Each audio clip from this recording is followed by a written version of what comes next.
오전 6시 40분. 한지우는 언제나 같은 자리에 앉았습니다. 기사식당 안쪽 구석, 창문 바로 옆 2자리짜리 테이블. 플라스틱 의자가 낡아서 앉을 때마다 미세하게 흔들렸지만 그는 개의치 않았습니다. 커피는 자판기에서 뽑은 종이컵이었고 온도는 항상 입에 닿기 직전에 식어 있었습니다. 노트북 화면을 열었습니다. 초록색? 수도권 물류망 전체 상태를 한눈에 보여주는 대시보드였습니다.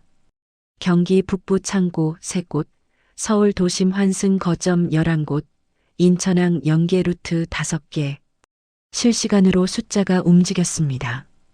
차량 속도, 신호 대기 시간, 도킹 완료율.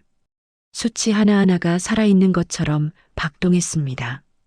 그리고 그날 아침에도 모든 것이 초록색이었습니다. 지우는 커피를 한 모금 마셨습니다. 평화로운 하루였습니다. 그가 이 시스템을 처음 설계한 것은 5년 전이었습니다. 처음에는 단순한 배송 경로 최적화 프로그램이었습니다. 화물 트럭이 어느 도로를 타면 가장 빠른가, 어느 창고에 먼저 들르면 연료가 덜 드는가, 그 정도의 문제였습니다. 하지만 지우는 멈추지 않았습니다. 교통신호 데이터를 끌어왔습니다. 기상청 API를 붙였습니다. 창고마다 다른 도킹 스케줄을 하나의 타임라인으로 통합했습니다. 어느 순간부터 시스템은 단순한 프로그램이 아니었습니다. 수도권 물류망 전체가 하나의 생명체처럼 숨쉬기 시작했습니다. 회사는 결과만 보았습니다. 배송 지연율 32% 감소, 연료비 절감 연간 17억 원, 고객 불만 접수 건수 절반 이하. 숫자는 인상적이었습니다. 하지만 그 숫자 뒤에 어떤 구조가 있는지, 어떤 연결이 맞물려 있는지, 하나가 흔들렸을 때 나머지가 어떻게 반응하는지 그것을 이해하는 사람은 회사 안에 없었습니다. 지훈 한 사람뿐이었습니다. 그는 그 사실을 불편하게 여긴 적이 없었습니다. 오히려 당연하다고 생각했습니다. 군 시절 그는 보급 장교였습니다. 혹한기 훈련 중 연료 트럭이 반나절 늦게 도착했을 때 200명의 병사가 산 중턱에서 움직이지 못하고 서 있던 장면을 그는 지금도 기억했습니다. 아무도 쓰러지지 않았습니다.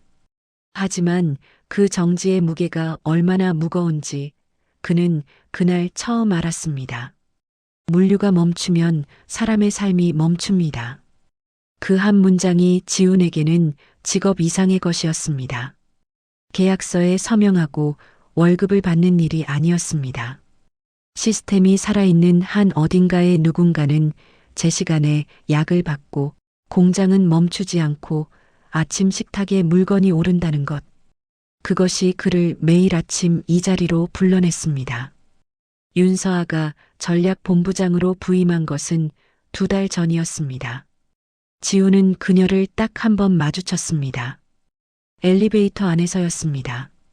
그녀는 태블릿을 들고 있었고 화면에는 비용 항목이 빼곡했습니다. 지훈과 눈이 마주쳤을 때 그녀는 가볍게 고개를 끄덕였습니다. 형식적인 인사였습니다. 지훈도 같은 방식으로 답했습니다. 그 후로 분위기가 달라졌습니다. 회의실에서 외주 비용 항목 검토가 시작되었다는 이야기가 들려왔습니다. 누군가는 시스템 유지보수 계약이 과도하게 책정되어 있다고 했다 하고 또 누군가는 내부 인력으로 충분히 대체 가능하다는 보고서가 올라갔다고 했습니다. 지우는 그 소문들을 흘려들었습니다. 아니, 정확히는 들으면서도 크게 동요하지 않았습니다. 예상되는 일이었습니다. 새로운 본부장은 성과가 필요했습니다. 성과를 만드는 가장 빠른 방법은 비용을 줄이는 것이었습니다. 비용 중에서 가장 눈에 띄는 것은 복잡하고 설명하기 어려운 외주 계약이었습니다. 그 순서는 너무 익숙했습니다. 이메일은 오후 2시 13분에 도착했습니다. 제목은 단순했습니다. 용역 계약 종료 통보의 건, 수신인에 그의 이름이 있었습니다. 본문은 짧았습니다. 계약 만료일 이후 연장 없이 종료한다는 내용이었고 인수인계 일정은 별도 협의하겠다는 문장으로 끝났습니다. 발신인은 전략본부 담당자였습니다. 윤서아의 이름은 없었습니다. 지우는 이메일을 2번 읽었습니다. 그리고 노트북을 닫았습니다. 창밖으로 고속화도로가 보였습니다. 트럭 한 대가 지나갔습니다. 그 트럭이 어느 창고에서 출발해서 어느 지점을 거쳐 어디로 향하는지 지우는 화면을 보지 않아도 대략 알 수 있었습니다. 5년 동안 그의 머릿속에는 지도가 새겨져 있었습니다. 감정은 격하지 않았습니다. 서운함이 없었다면 거짓말이겠지만 분노는 아니었습니다. 오히려 오래 기다리던 것이 드디어 왔다는 이상하게 고요한 감각이었습니다. 끝이 보이지 않을 것 같았던 무언가가 윤곽을 드러낸 순간의 감각. 지우는 그것을 정리라고 불렀습니다. 하지만 한 가지가 마음에 걸렸습니다. 시스템이었습니다. 그를 대신할 사람이 있다는 가정 아래 계약이 종료되었겠지만 지우는 알고 있었습니다. 시스템의 구조를 진짜로 이해하는 사람은 없었습니다. 인수인계 문서로 전달될 수 있는 것에는 한계가 있었습니다. 지도는 넘길 수 있어도 지도를 읽는 감각은 넘길 수 없었습니다. 트럭이 또 한 대 지나갔습니다. 지우는 식어버린 커피를 마지막으로 마셨습니다. 종이컵을 내려놓으면서 작게 생각했습니다. 멈추지 않기를 바랍니다. 화상회의 초대장은 이메일 도착 사흘 후에 왔습니다. 제목은 시스템 인수인계 관련 협의였습니다. 참석자 목록에는 전략본부장 윤서아, 운영팀장 박정호, 그리고 지훈의 이름이 있었습니다. 시간은 오전 10시. 지훈은 수락 버튼을 눌렀습니다. 따로 준비할 것은 없었습니다. 계약서 파일 하나면 충분했습니다. 당일 아침 그는 평소보다 일찍 기사식당에 들렀습니다. 커피를 뽑아 자리에 앉고 대시보드를 열었습니다. 초록색이었습니다. 경기 북부 창고 입출구, 속도가 전날보다 소폭 느렸지만 허용 범위 아니었습니다. 그는 수치를 확인하고 노트북을 닫았습니다. 창밖으로 출근길 트럭들이 줄을 지어 빠져나가고 있었습니다. 10시가 되었습니다. 화면에 윤서아가 먼저 접속해 있었습니다. 정면을 바라보는 자세였고 조명이 밝았습니다. 배경은 회의실이었습니다. 그 옆으로 박정호가 보였습니다. 운영팀장답게 그는 이미 노트를 펼쳐두고 있었습니다. 나머지 두 칸은 전략본부 담당자들이었고 지우는 그들의 이름을 처음 보았습니다.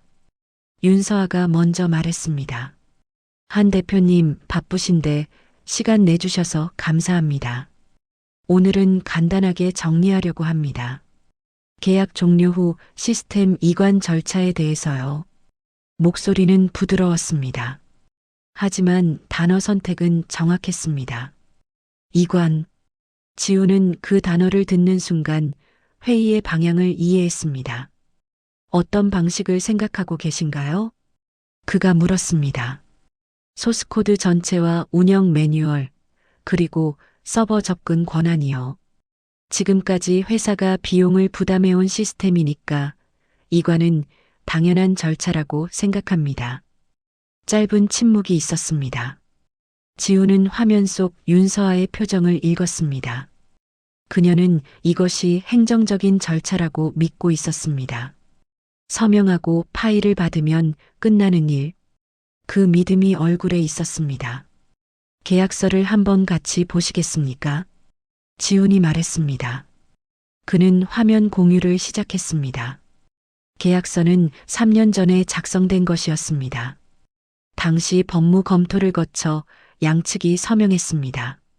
지훈은 해당 조항을 찾아 천천히 읽었습니다. 시스템의 설계, 구조, 알고리즘에 대한 지적 재산권은 용역 제공자인 한지훈에게 귀속된다.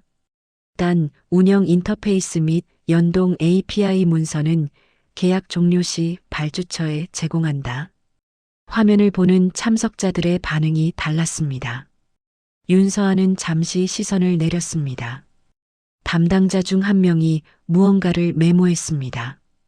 박정호는 팔짱을 끼고 모니터를 바라보았습니다. 그의 표정은 읽기 어려웠습니다. 이게 어떻게 된 건지 저희 법무에 확인이 필요할 것 같네요. 윤서아가 말했습니다. 목소리는 여전히 부드러웠지만 이전과 같은 확신은 없었습니다. 확인하셔도 됩니다. 변동사항은 없을 겁니다. 지훈이 답했습니다. 한 대표님, 솔직하게 여쭤볼게요. 지금 우리가 운영하는 시스템이 대표님 소유라는 말씀이신 거죠? 시스템의 핵심 구조는 그렇습니다. 계약서에 명시된 대로입니다. 잠시 후 윤서아가 말했습니다. 그러면 지금까지 우리가 비용을 낸 건 뭔가요? 운영 권한입니다. 시스템을 사용하는 권리에 대한 비용입니다. 소유와 사용은 다릅니다. 회의실 쪽 화면에서 누군가 헛기침 소리가 났습니다. 윤서아는 잠시 말을 멈추었습니다. 그녀가 다시 입을 열었을 때 어조가 달라져 있었습니다. 부드러움은 유지했지만 속도가 느려졌습니다. 생각하면서 말하는 속도였습니다. 한 대표님 입장은 이해합니다. 계약서가 그렇게 되어 있다면 저희도 존중해야죠. 그런데 현실적으로 우리 운영팀이 시스템을 계속 돌려야 하는 상황 아닙니까? 인수인계 없이 계약이 끊기면 저희는 대안이 없어요. 그래서 계약서에 명시된 항목은 모두 제공해 드릴 겁니다. 인터페이스 문서, 연동 API 명세, 운영 가이드. 이번 주 안에 드리겠습니다. 그게 전부인가요? 계약서에 명시된 항목은 전부입니다. 또 침묵이 생겼습니다. 이번에는 박정호가 말했습니다. 그는 화면 쪽을 바라보지 않고 자신의 노트를 내려다보면서 말했습니다. 한 대표님, 저도 하나만 여쭤봐도 될까요? 말씀하십시오. 문서를 받아도 저희 팀이 실제로 운영할 수 있을까요? 현실적으로요. 지훈은 대답하기 전에 잠깐 멈추었습니다. 박 팀장님이 판단하실 부분입니다. 그것이 지훈의 대답이었습니다. 회의는 30분 만에 끝났습니다. 마지막 인사가 오가고 화면이 꺼졌습니다. 지훈은 노트북 앞에 잠시 그대로 앉아 있었습니다. 아무것도 잘못하지 않았습니다. 계약서대로 말했고 계약서대로 제공하겠다고 했습니다. 원칙은 지켜졌습니다. 그런데 마음 한편이 무거웠습니다. 박정호의 목소리 때문이었습니다. 그는 이미 알고 있었습니다. 문서를 받아도 운영이 안 된다는 것을, 그것을 알면서도 회의실에서 혼자 침묵하고 있었다는 것을. 지훈은 그를 5년 동안 봐왔습니다. 현장을 아는 사람이었습니다. 시스템이 새벽에 경보를 울렸을 때 담당자보다 먼저 연락해 오던 사람이었습니다. 트럭 한 대가 도킹 실패로 2시간 묶였을 때 전화기를 들고 직접 뛰어다니던 사람이었습니다. 그런 사람이 지금 저 회의실에서 팔짱을 끼고 앉아 있었습니다. 이틀 후 지훈은 문서를 완성했습니다. 총 240페이지였습니다. 인터페이스 명세, API 연동 가이드, 오류 코드 목록, 운영 절차 매뉴얼. 형식은 완벽했습니다. 목차도 있었고, 색인도 있었고, 예시 코드도 붙어 있었습니다. 회사 법무가 계약서를 다시 검토해도 이의를 제기할 수 없는 수준이었습니다. 하지만 그 문서에는 없는 것이 있었습니다.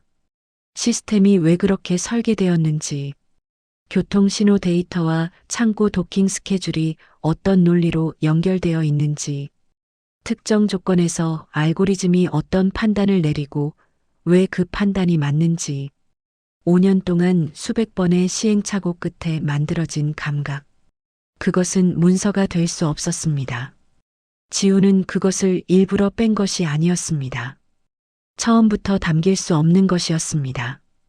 그는 파일을 이메일에 첨부했습니다. 수신인은 박정호였습니다. 참조의 전략본부 담당자를 넣었습니다. 전송 버튼을 누르기 전에 잠깐 멈추었습니다. 그리고 제목줄을 다시 보았습니다. 인수인계 자료 전달의 건 보냈습니다. 그날 저녁 박정호에게 메시지가 왔습니다. 잘 받았습니다. 검토해 보겠습니다. 그것이 전부였습니다. 지훈도 짧게 답했습니다. 문의사항 있으시면 연락 주십시오. 전화는 오지 않았습니다. 지훈은 대시보드를 마지막으로 열어보았습니다. 초록색이었습니다.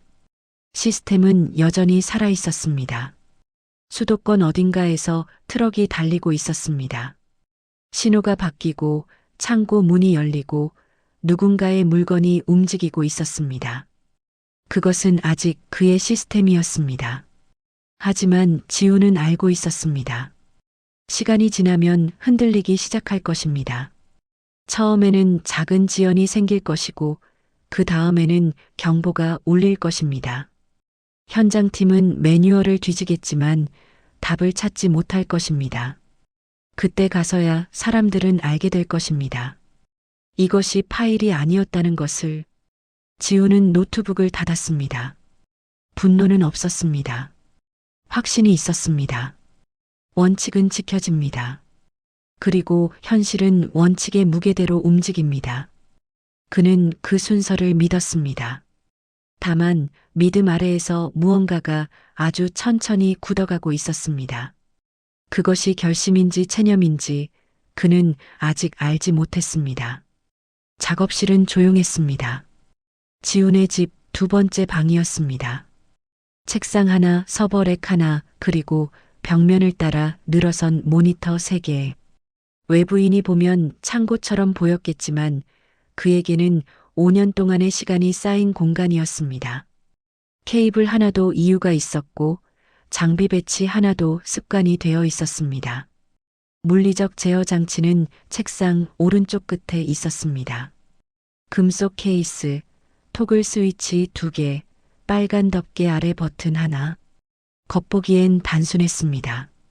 하지만 저 버튼 하나가 수도권 물류망 전체와 지훈의 서버 사이를 연결하고 있었습니다. 5년 전 그가 직접 설계한 물리적 킬 스위치였습니다. 원격 해킹이나 오작동으로 시스템 전체가 오염될 경우를 대비한 최후의 수단이었습니다. 한 번도 사용한 적이 없었습니다. 지훈은 오래 서 있었습니다. 팔을 들지 않았습니다.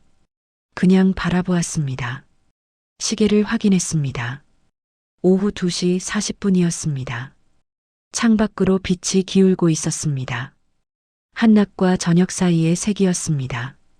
그는 계약서를 다시 생각했습니다. 계약 종료일은 지났습니다. 인수인계 자료는 전달했습니다. 이제 시스템은 계약 없이 돌아가고 있었습니다. 회사는 아무런 추가 계약도 제안하지 않았고 법무팀을 통해 소유권 재검토 의사를 전달해온 것이 이틀 전이었습니다. 말은 정중했지만 방향은 분명했습니다. 그들은 여전히 시스템을 공짜로 가져올 수 있다고 믿고 있었습니다. 지훈은 그 믿음을 교정할 방법을 생각했습니다. 설명은 통하지 않았습니다. 화상회의에서 이미 확인했습니다. 문서는 읽히지 않았습니다. 박정호가 침묵으로 증명했습니다. 남은 방법은 하나였습니다. 시스템이 무엇인지, 그것이 없으면 어떻게 되는지를 직접 보여주는 것이었습니다. 그는 덮개를 열었습니다. 빨간 버튼이 드러났습니다. 손을 올리는 순간까지도 망설임은 없었습니다. 다만 슬픔이 있었습니다. 이것이 필요한 상황이 되었다는 것에 대한 슬픔이었습니다. 오후 2시 47분 버튼을 눌렀습니다. 시스템은 폭발하지 않았습니다. 경보도 없었습니다. 화면이 빨갛게 바뀌지 않았습니다. 그냥 조용히 숨을 멈추듯 멈추었습니다. 모니터 한쪽에 떠있던 접속 상태 표시등이 회색으로 바뀌었습니다. 그것이 전부였습니다. 지우는 잠시 그 회색을 바라보았습니다. 그리고 외투를 집어들고 작업실을 나왔습니다. 기사식당은 오후에도 사람이 있었습니다. 점심을 넘긴 기자들이 드문드문 앉아 있었습니다. 텔레비전에서 뉴스가 나왔습니다. 지우는 구석자리에 앉아 커피를 뽑았습니다. 창문 쪽 자리, 언제나 같은 자리였습니다. 그는 핸드폰을 뒤집어 놓았습니다. 30분이 지났습니다. 핸드폰이 진동했습니다. 뒤집어 놓아서 화면은 보이지 않았지만 진동이 테이블에 전달되었습니다. 한 번, 두 번, 끊기고 또 울렸습니다. 지우는 커피를 마셨습니다. 종이컵이 식어가는 속도가 느껴졌습니다. 오후 4시가 넘어서 핸드폰을 들었습니다. 부재중 전화 17통, 문자 9개, 발신인 목록에 박정호 전략본부 담당자, 모르는 번호 2개가 있었습니다. 모르는 번호는 나중에 확인했더니 법무팀이었습니다. 문자는 읽지 않았습니다. 전화는 받지 않았습니다. 현장에서 무슨 일이 일어나고 있는지 지우는 알고 있었습니다. 실시간 데이터는 없었지만 예상할 수 있었습니다. 5년 동안 설계하고 수정했던 사람이었습니다. 실이 끊기면 어디서 먼저 풀리는지 알고 있었습니다. 처음 한 시간은 아무도 모릅니다. 수치는 여전히 정상처럼 보입니다. 시스템이 마지막으로 계산한 경로가 그대로 실행됩니다. 관성이 남아 있습니다. 두 번째 시간부터 어긋나기 시작합니다. 트럭들이 같은 창고로 몰립니다. 시스템이 실시간으로 분산 처리를 못하니 마지막 배차 데이터를 반복합니다. 창고 하나에 차가 쌓이고 다른 창고는 비어갑니다. 담당자들은 처음에 단순 오류라고 생각합니다. 재시작을 시도합니다. 반응이 없습니다. 세 번째 시간이 되면 신호 연동이 무너집니다. 교통신호 최적화가 멈추면 도심 환승 거점에서 차들이 막힙니다. 배송 예정 시간이 밀리기 시작합니다. 고객 문의가 들어옵니다. 현장팀이 전화를 받기 시작합니다. 그 다음부터는 혼란입니다. 지우는 커피를 다 마셨습니다. 컵 안에 남은 것을 내려다보았습니다. 아무것도 없었습니다. 박정호의 문자는 저녁 6시에 왔습니다. 한 대표님, 현장 상황이 심각합니다. 연락 부탁드립니다. 두 번째 문자는 10분 후였습니다. 저만 보시는 거면 전화 한 통만 주십시오. 지우는 문자를 읽었습니다. 그리고 핸드폰을 내려놓았습니다. 박정호에게 미안한 감정이 없지 않았습니다.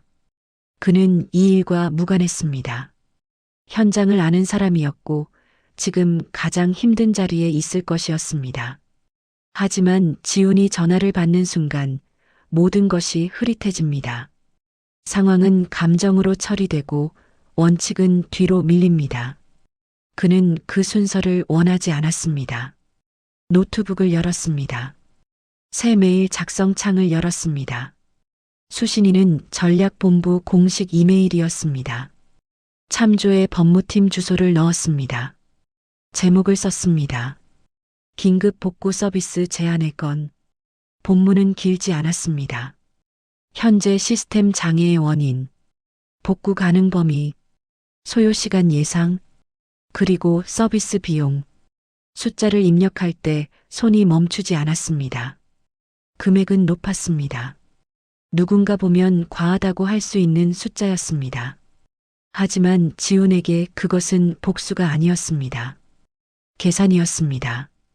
5년의 설계, 수백 번의 수정, 새벽 3시에 경보를 받고 혼자 대응했던 밤들, 그 모든 것의 합산이었습니다. 인프라는 파일이 아니었습니다. 가격표가 필요했습니다. 전송 버튼을 눌렀습니다. 식당 텔레비전에서 뉴스 앵커가 무언가를 말했습니다. 지우는 듣지 않았습니다. 창밖으로 고속화도로가 보였습니다. 차들이 평소보다 느리게 움직이고 있었습니다. 멀리서 보면 모르지만 지우는 알았습니다. 어딘가에서 막혀 있는 것이었습니다. 신호가 맞지 않거나 창고 앞에서 대기가 생긴 것이었습니다. 보이지 않는 곳에서 현장 기사들이 무전을 치고 담당자들이 지도를 보며 대안을 찾고 있을 것이었습니다. 지우는 그 장면을 상상했습니다. 차갑지 않았습니다. 오히려 슬펐습니다. 이걸 이해하지 못했구나 하는 생각이었습니다. 화가 나는 것이 아니었습니다. 설명이 닿지 않았다는 것에 대한 감각이었습니다. 말로 전달되지 않는 것이 있다는 것을 알면서도 그것이 현실로 확인되는 순간에는 다른 무게가 생겼습니다. 그는 오래 창밖을 바라보았습니다. 핸드폰이 다시 울렸습니다. 박정호였습니다. 지우는 화면을 바라보았습니다. 진동이 3번 울리고 끊겼습니다. 잠시 후 또 울렸습니다. 이번에는 받지 않아도 박정호가 무슨 말을 하려는지 알 것 같았습니다. 그는 답장을 쓰지 않았습니다. 대신 노트북을 다시 열었습니다. 방금 보낸 메일을 확인했습니다. 수신 확인은 없었습니다. 아직 아무도 열지 않은 것이었습니다. 지우는 그 화면을 바라보며 생각했습니다. 열릴 것입니다. 내일 아침이 되면 누군가는 열 것입니다. 밤사이 현장이 더 엉키고 아침에 경영진 보고가 올라가면 그때 이 메일이 눈에 들어올 것입니다. 그 다음은 그들의 선택이었습니다. 받아들이면 지우는 복구합니다. 받아들이지 않으면 시스템은 계속 멈춰 있습니다. 어느 쪽이든 그는 준비가 되어 있었습니다. 하지만 그 확신 아래에서 조용히 흔들리는 것이 있었습니다. 박정호였습니다. 그 사람이 지금 어디서 무슨 얼굴로 전화를 걸고 있는지, 그것이 지훈의 원칙 옆에 나란히 놓였습니다. 쉽게 치워지지 않았습니다. 커피가 다 식었습니다. 그는 컵을 들고 일어섰습니다. 쓰레기통에 버리고 외투를 집었습니다. 식당 문을 열자 저녁 공기가 들어왔습니다. 서늘했습니다. 지우는 걸었습니다. 어디로 가는지는 정해지지 않았습니다. 다만 한 가지는 알고 있었습니다. 내일 아침 메일함을 열면 답장이 와 있을 것이고 그 답장이 다음을 결정할 것입니다. 그때까지 그는 기다릴 것입니다. 기다리는 것도 원칙이었습니다. 메일 답장은 다음 날 오전 8시 12분에 왔습니다. 발신인은 법무팀이었습니다. 내용은 짧았습니다. 오전 10시 화상회의 요청. 지우는 수락했습니다. 커피를 뽑으러 가지 않았습니다. 작업실 책상에 앉아 물 한 잔을 마셨습니다. 모니터는 꺼져 있었습니다. 10시 정각에 화면이 열렸습니다. 이번에는 참석자가 많았습니다. 법무팀장, 전략본부 담당자 2, 그리고 윤서아. 박정호는 구석에 있었습니다. 화면 밖에서 들어온 것처럼 자리가 어색했습니다. 임원 한 명도 있었습니다. 지우는 이름을 몰랐습니다. 로고가 들어간 배경화면 앞에 앉아 있었습니다. 표정들이 달랐습니다. 법무팀장은 피로했습니다. 윤서아는 전과 달리 자세가 낮았습니다. 임원은 감정을 지우려 했지만 눈가가 무거웠습니다. 밤을 보낸 사람들의 얼굴이었습니다. 박정호만 지훈을 똑바로 보았습니다. 법무팀장이 먼저 말했습니다. 한 대표님, 어제 보내주신 제안서 검토했습니다. 금액과 조건 관련해서 협의드리고 싶습니다. 협의할 내용은 없습니다. 지훈이 말했습니다. 천천히 그러나 막힘없이. 제안서에 적힌 금액과 조건이 전부입니다. 복구 착수금 선입금, 완료 후 잔금. 계약서는 오늘 중으로 드리겠습니다. 금액이 다소 높지 않습니까? 인프라 복구 비용입니다. 적정합니다. 잠시 침묵이 생겼습니다. 임원이 처음으로 입을 열었습니다. 한 대표님, 솔직하게 말씀드리겠습니다. 지금 현장 상황이 24시간을 넘겼습니다. 배송 지연이 쌓이고 있고 고객 클레임도 들어오기 시작했습니다. 더 이상 시간을 끌기 어렵습니다. 알고 있습니다. 그러면 조금이라도 조건을 조정해 주실 수 없겠습니까? 지우는 대답하기 전에 화면을 한번 천천히 바라보았습니다. 임원의 얼굴, 법무팀장의 얼굴, 윤서아의 얼굴, 그리고 박정호의 얼굴. 계약대로입니다. 그것이 전부였습니다. 윤서아가 말을 하지 않았습니다. 회의 내내 그녀는 화면 속에서 조용했습니다. 처음에는 뭔가를 말하려는 것처럼 보였습니다. 입술이 한번 움직였습니다. 하지만 소리는 나오지 않았습니다. 그녀 앞에 놓인 서류가 보였습니다. 계약서였습니다. 3년 전에 양측이 서명한 바로 그것이었습니다. 법무팀이 조항을 다시 읽고 있다는 것을 지우는 알았습니다. 다른 방법을 찾고 있을 것이었습니다. 계약서의 빈틈, 해석의 여지, 무언가 반박할 수 있는 근거, 찾지 못할 것이었습니다. 처음 작성할 때부터 그것을 알고 서명했으니까요. 지우는 군에서 배운 것이 있었습니다. 중요한 문서는 나중에 읽을 사람을 위해 씁니다. 30분이 지났습니다. 법무팀장이 말했습니다. 잠깐 내부 논의가 필요합니다. 10분만 시간을 주시겠습니까? 드리겠습니다. 화면이 대기 상태로 바뀌었습니다. 지우는 물을 한 모금 마셨습니다. 작업실 창밖으로 하늘이 보였습니다. 구름이 천천히 움직이고 있었습니다. 감정적인 흔들림은 없었습니다. 승리의 감각도 없었습니다. 그냥 기다렸습니다. 기다리는 것이 지금 할 수 있는 유일한 일이었습니다. 14분 후 화면이 다시 열렸습니다. 임원이 말했습니다. 제안하신 조건 수락하겠습니다. 착수금은 오늘 중으로 처리하겠습니다. 지우는 고개를 끄덕였습니다.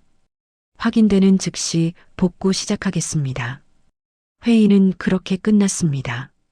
길지 않았습니다. 분노도 없었고 사과도 없었습니다. 숫자와 확인, 그것뿐이었습니다. 화면이 꺼지기 직전 박정호가 말했습니다. 한 대표님, 네, 수고하십니다. 그것이 전부였습니다. 짧은 말이었습니다. 하지만 지우는 그 안에 무엇이 담겨 있는지 알았습니다. 고마움인지 미안함인지 아니면 그냥 5년을 함께한 사람에게 건네는 인사인지 아마 셋 다였을 것입니다. 고생하셨습니다. 박 팀장님. 화면이 닫혔습니다. 입금 확인 문자는 오후 1시 38분에 왔습니다. 지우는 문자를 2번 확인했습니다. 금액이 맞았습니다. 그는 핸드폰을 내려놓고 작업실로 들어갔습니다. 물리적 제어 장치 앞에 섰습니다. 빨간 덮개를 열었습니다. 어제 이 버튼을 누를 때와 같은 자리, 같은 자세였습니다. 하지만 느낌은 달랐습니다. 어제는 슬픔이 있었습니다. 오늘은 조용했습니다. 슬픔도 기쁨도 아닌 그냥 해야 할 일이 있다는 감각이었습니다. 스위치를 올렸습니다. 모니터가 깨어났습니다. 숫자들이 돌아왔습니다. 처음에는 느렸습니다. 시스템이 현재 상태를 읽는 시간이 필요했습니다. 어디서 막혔는지, 어디에 차가 몰렸는지, 신호가 어떻게 엉켜 있는지 30초가 지났습니다. 그 다음부터 빨라졌습니다. 지도 위에서 점들이 움직이기 시작했습니다. 경기 북부 창고에 몰려있던 트럭들이 분산되었습니다. 신호 연동이 다시 붙었습니다. 도심 환승 거점에서 흐름이 생겼습니다. 숫자들이 하나씩 초록색으로 바뀌었습니다. 지우는 화면을 바라보았습니다. 5년 동안 매일 아침 보던 광경이었습니다. 하지만 이날은 달랐습니다. 숫자가 살아나는 것을 보면서 처음으로 이것이 단순히 데이터가 아니라는 것을 다시 느꼈습니다. 어딘가에서 트럭 한 대가 다시 출발하고 있었습니다. 창고 문이 열리고 있었습니다. 누군가의 배송이 재개되고 있었습니다. 물류가 다시 숨쉬고 있었습니다. 화상회의 알림이 떴습니다. 박정호였습니다. 지우는 수락했습니다. 화면에 박정호 혼자였습니다. 회의실이 아니었습니다. 현장 어딘가인 것 같았습니다. 배경이 창고 벽이었습니다. 그의 뒤로 사람들이 움직이는 게 보였습니다. 살아나고 있습니다. 박정호가 말했습니다. 네. 북부 창고 대기 차량 빠지기 시작했고 도심 쪽도 풀리고 있습니다. 현장 기사들이 이제 숨 좀 쉬네요. 지우는 화면 속 박정호의 얼굴을 보았습니다. 피곤했습니다. 하루 이상 현장을 뛴 얼굴이었습니다. 하지만 그 피곤함 아래에 다른 것이 있었습니다. 조금 풀린 어깨였습니다. 고생 많으셨습니다. 저야 뭐. 박정호가 말을 멈추었습니다. 잠시 후 다시 입을 열었습니다. 한 대표님, 저는 알고 있었습니다. 문서로는 안 된다는 거. 회의 때 여쭤봤던 것도 그래서였습니다. 알았습니다. 근데 제가 할 수 있는 게 없었어요. 위에서 결정한 거라. 지우는 그 말을 듣고 잠깐 생각했습니다.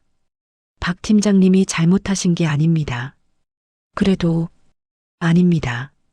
짧은 침묵이 있었습니다. 박정호가 말했습니다. 앞으로는 어떻게 하실 겁니까? 계약이 정리되면 다음을 생각하겠습니다. 혹시 저희 쪽이랑 다시 일하실 생각은 없으십니까? 지우는 바로 답하지 않았습니다. 그건 조건에 달려 있습니다. 이번에는 제대로 된 계약이 될 겁니다. 제가 위에 올리겠습니다. 믿겠습니다. 박정호가 작게 웃었습니다. 피곤한 웃음이었지만 진심이 담긴 웃음이었습니다. 시스템 봐주셔서 감사합니다. 지우는 대답 대신 고개를 끄덕였습니다. 통화를 종료했습니다. 작업실이 다시 조용해졌습니다. 모니터에는 초록색 수치들이 살아 움직이고 있었습니다. 지우는 의자에 등을 기댔습니다. 천장을 바라보았습니다. 아무 생각도 하지 않으려 했습니다. 하지만 생각은 왔습니다. 싸움에서 이긴 것이 아니었습니다. 그는 그것을 알았습니다. 돈을 받았고 시스템을 복구했고 계약대로 움직였습니다. 그러나 그게 승리라는 감각은 없었습니다. 오히려 긴 시간 동안 기울어진 무언가가 제자리를 찾았다는 느낌이었습니다. 저울이 균형을 되찾는 것, 그것은 이기는 것과 달랐습니다. 윤서아가 끝내 말을 하지 않았던 것을 생각했습니다. 그녀가 틀린 것은 맞았습니다. 하지만 그녀가 처음부터 나쁜 의도를 가졌다고는 생각하지 않았습니다. 성과를 만들어야 했고 비용이 보였고 구조가 보이지 않았습니다. 그 순서는 누구에게나 일어날 수 있는 일이었습니다. 다만 그 결과를 직접 보았으니 다음번에는 다를 것이었습니다. 그것으로 충분했습니다. 지우는 일어났습니다. 부엌으로 나가 물을 끓였습니다. 커피를 내렸습니다. 기사식당 자판기 커피가 아니라 직접 내린 커피였습니다. 머그잔에 따랐습니다. 창가에 서서 마셨습니다. 바깥으로 도로가 보였습니다. 트럭 한 대가 지나갔습니다. 그 다음에 또 한 대. 속도가 자연스러웠습니다. 막힘이 없었습니다. 시스템이 살아있다는 것을 저 트럭들이 증명하고 있었습니다. 지우는 커피를 마셨습니다. 따뜻했습니다. 식기 전에 마실 수 있는 온도였습니다. 그는 그 온도가 좋았습니다. 오랜만에 느끼는 감각이었습니다. 내일은 계약서를 다시 쓸 것입니다. 이번에는 처음부터 제대로 된 조건으로 소유권, 운영 범위, 유지보수 책임, 긴급 대응 기준 하나씩 명확하게 서로가 읽고 이해하는 언어로 그것이 다음 시작이었습니다. 계약서는 목요일 오후에 도착했습니다. 등기 우편이었습니다. 지우는 문 앞에서 수령 서명을 했습니다. 봉투가 두꺼웠습니다. 안으로 들어와 작업실 책상에 놓았습니다. 바로 열지 않았습니다. 커피를 먼저 내렸습니다. 머그잔에 따르고 창가에 잠깐 섰다가 그 다음에 봉투를 열었습니다. 서류가 여러 장이었습니다. 표지에 회사 로고가 있었습니다. 발신인 이름을 먼저 확인했습니다. 전략 VP 이재성. 처음 보는 이름이었습니다. 윤서아의 이름은 없었습니다. 지우는 첫 장을 넘겼습니다. 문장이 달랐습니다. 이전 계약서는 발주처 중심이었습니다. 갑과 을의 구조가 문장 안에 녹아 있었습니다. 의무는 을에게, 권리는 갑에게. 당시에는 그것을 당연하게 받아들였습니다. 처음 계약하는 외주 개발자에게 흔한 형식이었으니까요. 이번 서류는 달랐습니다. 지적재산권 귀속 조항이 첫 페이지에 있었습니다. 시스템의 설계, 알고리즘, 구조적 논리에 대한 권리는 한지훈에게 있음을 명시한다. 문장이 명확했습니다. 빈틈이 없었습니다. 누군가 공들여 쓴 문장이었습니다. 다음 장에는 계약 기간이 있었습니다.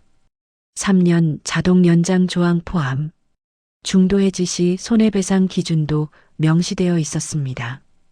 긴급 복구 서비스는 별도 항목으로 분리되어 있었고 그 비용 산정 기준도 명문화되어 있었습니다. 구두로 오가던 것들이 이번에는 모두 문장이 되어 있었습니다. 마지막 장에는 서명란이 있었습니다. 이재성 VP의 서명이 이미 들어가 있었습니다. 그 옆에 날짜가 있었고 지훈의 서명란이 비어 있었습니다. 그는 서류를 처음부터 다시 읽었습니다. 다 읽는데 40분이 걸렸습니다. 법무 검토를 받은 것은 아니었습니다. 하지만 5년 동안 계약서를 직접 쓰고 검토해온 사람이었습니다. 조항 하나하나가 무엇을 의미하는지 알았습니다. 이 서류가 진심으로 작성되었다는 것도 알았습니다. 형식을 갖추는 것과 존중을 담는 것은 달랐습니다. 이번 계약서에는 후자가 있었습니다. 지우는 서류를 내려놓고 잠시 창밖을 보았습니다. 며칠 전 일들이 지나갔습니다. 화상회의, 침묵, 버튼, 다시 살아난 초록색 수치들, 그 사이에 있었던 것들, 슬픔이라고 불렀던 감각, 박정호의 피곤한 얼굴, 윤서아가 끝내 하지 못했던 말, 그 모든 것이 이 서류 한 장으로 요약되지는 않았습니다. 하지만 이 서류는 무언가의 시작이었습니다. 이재성에게 전화를 했습니다.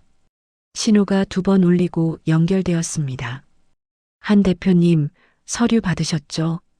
네, 잘 받았습니다. 검토하시는데 시간이 필요하시면 말씀해 주세요. 충분히 드리겠습니다. 목소리가 차분했습니다. 서두르지 않았습니다. 지우는 그 속도를 느꼈습니다. 몇 가지 여쭤봐도 되겠습니까? 물론입니다. 긴급 대응 항목 중에 응답 시간 기준이 있는데 새벽 시간대 기준이 낮 시간과 동일합니다. 현실적으로 어렵습니다. 수정 가능합니다. 어떻게 조정하시겠습니까? 새벽 2시에서 6시 사이는 응답 시간을 2배로 하고 대신 사전 모니터링 항목을 강화하는 방향이 맞을 것 같습니다. 그렇게 반영하겠습니다. 또 있으시면 말씀해 주세요. 지우는 2가지를 더 짚었습니다. 소유권 조항의 표현 하나, 그리고 계약 갱신 시단과 조정 기준. 이재성은 메모하면서 들었습니다. 반박하지 않았습니다. 이유를 물었고 설명을 들었고 납득했습니다. 통화가 끝날 무렵 이재성이 말했습니다. 한 대표님, 이번 일로 저희가 많이 배웠습니다. 솔직히 드리는 말씀입니다. 지우는 바로 답하지 않았습니다. 저도 배웠습니다. 수정본은 내일 중으로 보내드리겠습니다. 감사합니다. 수정본은 다음 날 오전에 전자문서로 왔습니다. 지훈이 짚었던 항목들이 모두 반영되어 있었습니다. 새벽 시간대 응답 기준, 소유권 표현, 단가 조정 조항. 하나도 빠진 것이 없었습니다. 군더더기도 없었습니다. 그는 서류를 출력했습니다. 책상 위에 펼쳤습니다. 펜을 들었습니다. 서명란 앞에서 잠깐 멈추었습니다. 특별한 이유는 없었습니다. 그냥 그 순간을 한 박자 느끼고 싶었습니다. 서명했습니다. 펜이 종이 위를 지나가는 소리가 작업실에서 들렸습니다. 지우는 그 소리를 들으며 생각했습니다. 5년 전 처음 계약서에 서명하던 날을 기억했습니다. 작은 회의실, 낡은 테이블, 볼펜 잉크가 번졌던 서명란. 그때는 아무것도 몰랐습니다. 자신이 만들 것이 무엇인지, 그것이 얼마나 커질지, 어떤 무게를 갖게 될지, 이제는 알았습니다. 서명된 서류를 스캔해서 보냈습니다. 이재성에게서 답장이 왔습니다. 2줄이었습니다. 확인했습니다. 좋은 출발이 되기를 바랍니다. 지우는 답장을 썼습니다. 감사합니다. 잘 부탁드립니다. 보냈습니다. 그리고 노트북을 덮었습니다. 그날 저녁 박정호에게서 문자가 왔습니다. 계약 완료됐다고 들었습니다. 앞으로 잘 부탁드립니다. 지우는 잠시 화면을 보았습니다. 그리고 답했습니다. 고생 많으셨습니다. 저도 잘 부탁드립니다. 잠시 후 박정호에게서 다시 문자가 왔습니다. 한 가지만요. 이번에 시스템이 멈췄을 때 현장 기사들이 얼마나 힘들었는지 아십니까? 지우는 그 문자를 읽고 답장을 쓰지 않았습니다. 아무 말도 하지 않는 것이 맞는 답 같았습니다. 대신 대시보드를 열었습니다. 초록색이었습니다. 지우는 그 화면을 오래 보았습니다. 수치 하나하나를 읽었습니다. 경기 북부 창고 입출 고율, 도심 환승 거점 처리 속도, 인천항 연계 루트 완료일. 모두 정상이었습니다. 어딘가에서 기사들이 운전하고 있었습니다. 새벽에 출발해서 해가 뜨기 전에 도착해야 하는 사람들이 있었습니다. 창고에서 짐을 내리고 다시 출발해야 하는 사람들이. 그들은 시스템을 모릅니다. 대시보드도 알고리즘도 실시간 신호 연동도 모릅니다. 그냥 오늘 경로가 어제보다 막히지 않는다는 것을, 도착 시간이 맞아떨어진다는 것을 느낄 뿐입니다. 지우는 그게 맞다고 생각했습니다. 보이지 않아야 잘 작동하는 것이 있었습니다. 그는 박정호의 문자에 마지막으로 답했습니다. 알고 있습니다. 그래서 다시 켰습니다. 자정이 가까워졌습니다. 지우는 작업실 불을 끄지 않았습니다. 모니터만 남겨두고 다른 조명을 껐습니다. 화면의 빛이 방 안을 조용하게 채웠습니다. 초록색 수치들이 살아 움직이고 있었습니다. 창밖으로 도로가 보였습니다. 새벽 물류 차량들이 달리기 시작하고 있었습니다. 빨간 후미등이 어둠 속에서 멀어졌습니다. 또 한 대가 지나갔습니다. 그 다음에 또 일정한 간격으로 끊기지 않고. 지우는 그 흐름을 바라보았습니다. 손끝에서 이어지는 흐름이었습니다. 작업실 책상에서, 서버렉에서, 모니터 안의 알고리즘에서 보이지 않는 실이 저 트럭들과 연결되어 있었습니다. 그 실은 끊어졌다가 다시 이어졌습니다. 이번에는 더 단단한 매듭으로. 그는 미소를 지었습니다. 크지 않은 미소였습니다. 누군가를 이겼다는 만족감이 아니었습니다. 오랫동안 만들어 온 것이 제자리에서 제대로 움직인다는 것을 확인하는 사람의 표정이었습니다. 장인이 완성된 물건을 바라보는 눈이었습니다. 복수는 없었습니다. 처음부터 없었습니다. 그는 이제 이해했습니다. 진짜 힘은 멈추는 데 있지 않았습니다. 멈출 수 있다는 것을 보여주는데도 있지 않았습니다. 진짜 힘은 다시 움직이게 하는 데 있었습니다. 멈춘 것을 다시 살리고, 끊어진 것을 다시 잇고, 흔들린 균형을 되돌리는 것. 그것이 자신이 5년 동안 해온 일의 본질이었습니다. 군에서 배운 문장이 다시 떠올랐습니다. 물류가 멈추면 사람의 삶이 멈춥니다. 그 다음 문장을 그는 이번에 배웠습니다. 다시 움직이게 하는 사람이, 그것을 이해하는 사람이 그 흐름의 주인입니다. 새벽 1시가 되었습니다. 지우는 모니터를 마지막으로 확인했습니다. 초록색? 전부 초록색이었습니다. 그는 자리에서 일어나 불을 껐습니다. 모니터만 남겨두었습니다. 언제나 그랬듯이 작업실을 나오면서 문 앞에 잠깐 섰습니다. 빛이 문틈으로 새어나왔습니다. 초록빛이었습니다. 지우는 걸었습니다. 평화로운 걸음이었습니다.